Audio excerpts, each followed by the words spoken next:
राधा स्वामी नाम सुमर मन मेरा, जन्म सफल हो जा तेरा।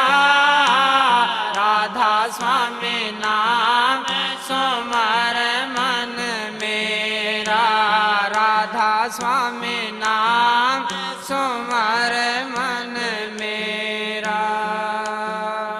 यही नाम ऊंचे से ऊंचा, यही नाम ऊंचे से ऊंचा, बिन इसके कोई नहीं पहुंचा, बिन इसके कोई नहीं पहुंचा।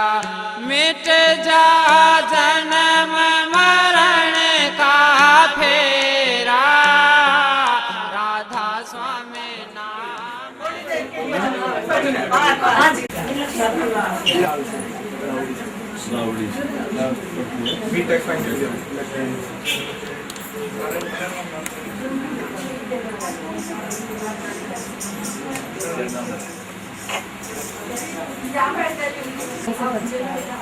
डिस्ट्रिक्ट जेल में कौन सा गाँव?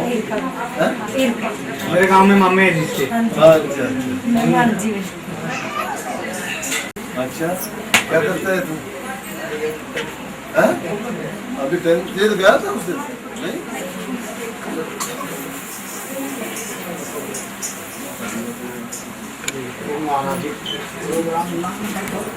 बोले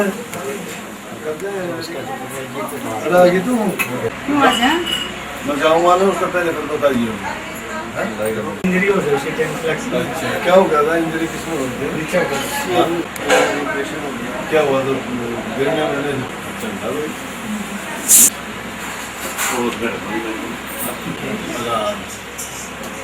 अच्छा, वो भी ठीक है।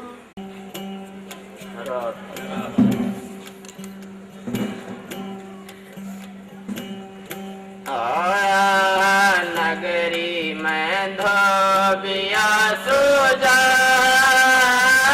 सजने धोला जोनड़े आया। नगरी में धोबिया सुजान, सजने धोला जोनड़े। पांच पहाड़ की तेरी चुनरिया, पांच पहाड़ की तेरी चुनरिया। सखी सहेली तेरी सारी है जावे, तू अपने मन क्यों सकुचा, तू अपने मन क्यों सकुचा। वासनन को दिखाई विश्व चुनरिया, माली है चुनरिया मेरी, माली है चुनरिया। सजन घर कैसे जाऊंगे, मेरी माली है चुनरिया। बोल कुटम से तो डरिया, सजन घर कैसे जाऊंगे, मेरी माली है चुनरिया। गुरु कया कौन चीज बादशाही, संतों का संतोष खजाने भरे अथाई। संतों के आगे कौन चीज बादशाही, सतगुरु के आगे कौन चीज बादशाही। कौन चीज बादशाही, सतगुरु के आगे कौन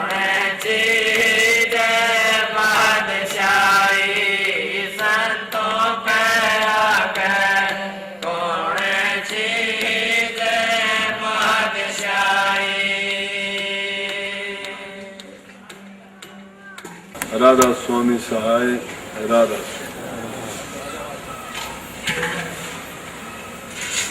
भाई।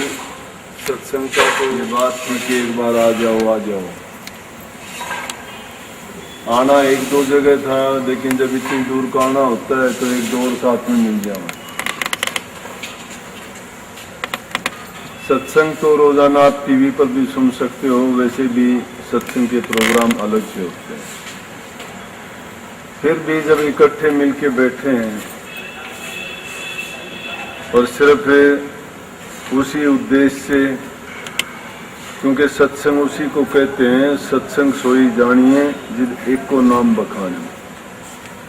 सबका एक ही उद्देश्य है यहाँ पर, मालिक की भक्ति, नाम, दर्शन, सेवा, इन्हीं चीजों में विचार होते हैं, बात होती है।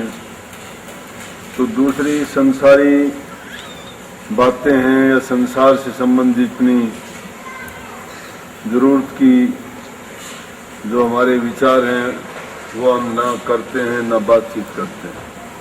तो ये भी सत्संग में ही शुमार है। थोड़ा टाइम लेके मैं आया हूँ, और जब आमने सामने बैठते हैं तो बात अलग होती है। जब दूर होता है, टेलीविजन पे बोलते हैं या उसमें जब आप सुनते हो तो कई बार संशय हो जाता है किसी बात के लिए कि ये बात तो गलत कही गई या पूछनी चाहिए थी, या ये बात क्यों होती है। तो सबसे पहले तो मैं आपको एक छूट देता हूँ, अगर आपको भी सत्संग सुनते वक्त या वैसे भी आम जीवन में ऐसी घटनाएं होती रहती हैं, किसी को किसी बात का सुमन से संबंधित, ज्ञान से संबंधित, नाम के लेने में, या आपको समाधि के समय में किसी भी प्रकार की जो दिक्कत आती है, किसी से भी नाम लिया हो, इस बात का हमें कोई वो नहीं है।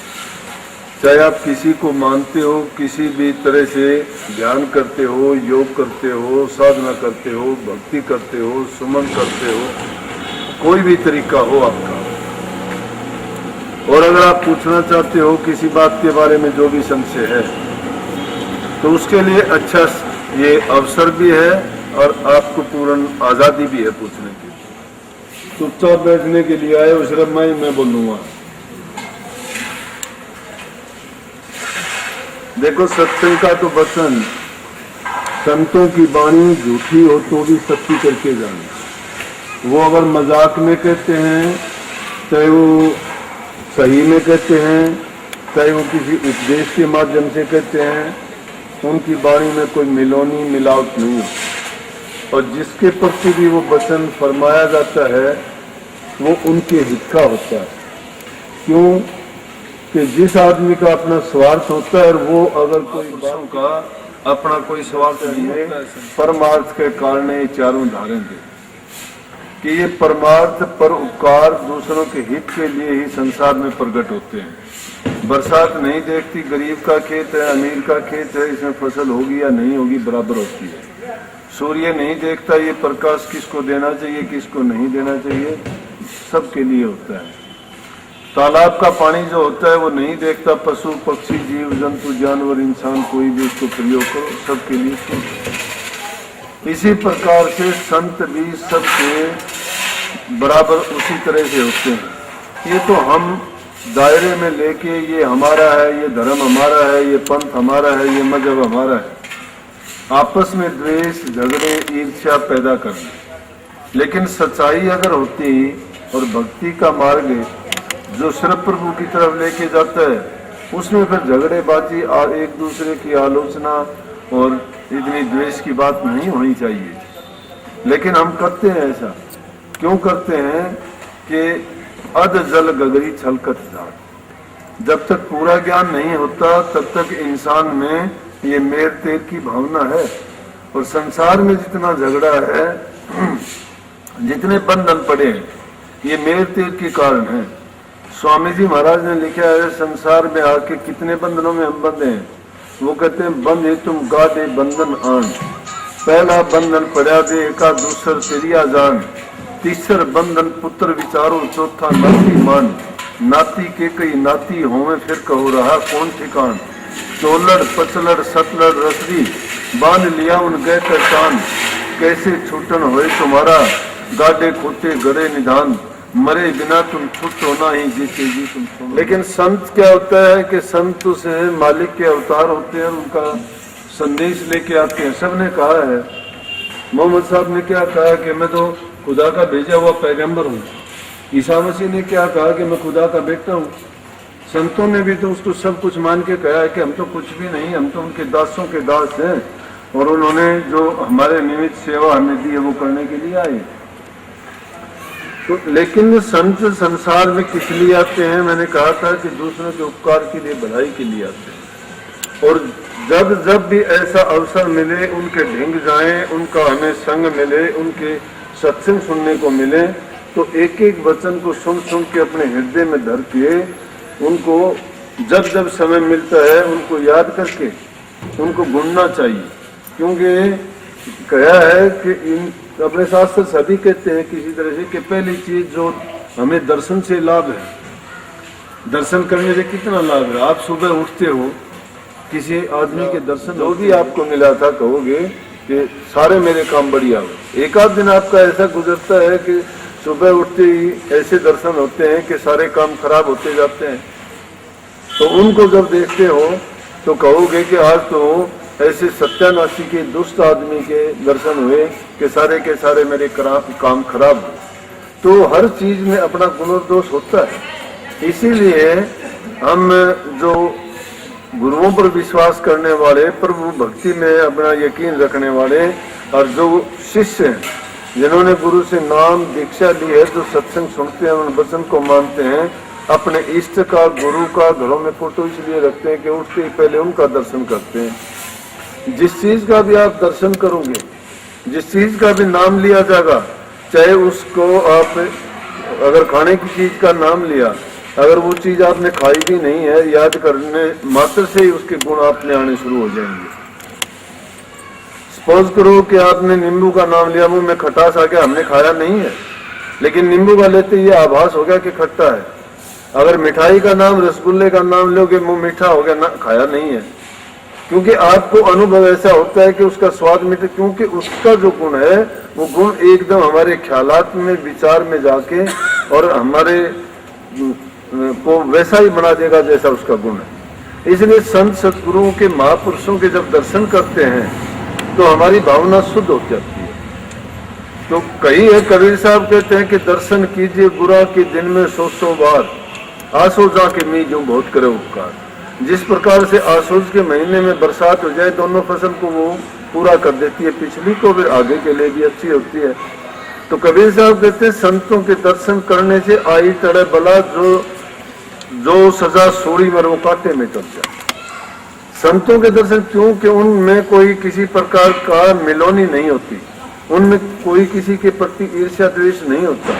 वो प्रभु के भगत होते हैं, नाम की कमाई की होती है, नाम की जो ताकत होती है, जिस प्रकार से चुंबक लोहे को अपनी ओर खींचती है क्योंकि उसमें खिंचाव शक्ति है, इसी प्रकार से जो राम के भगत, प्रभु के भगत होते हैं और जिन्होंने नाम की कमाई की है, उनके पास जब जाओगे तो आपके विचारों को, आपके जो बुरे ख्यालात हैं उनको भी वो इसी प्रकार से खींच के बाहर निकाल देंगे अपनी ओर। दर्शन करो, दर्शन करके वचन सुनो। सत्संग में जाते हो, 3 के बाद जब सत्य होती है, वक्त गुजर जाता है, फिर बाद में पछताते हैं, मगर कहते हैं कि मेरे को गुरु ने ये कहा था, मुझे ये बताया था, मुझे ये बताया था।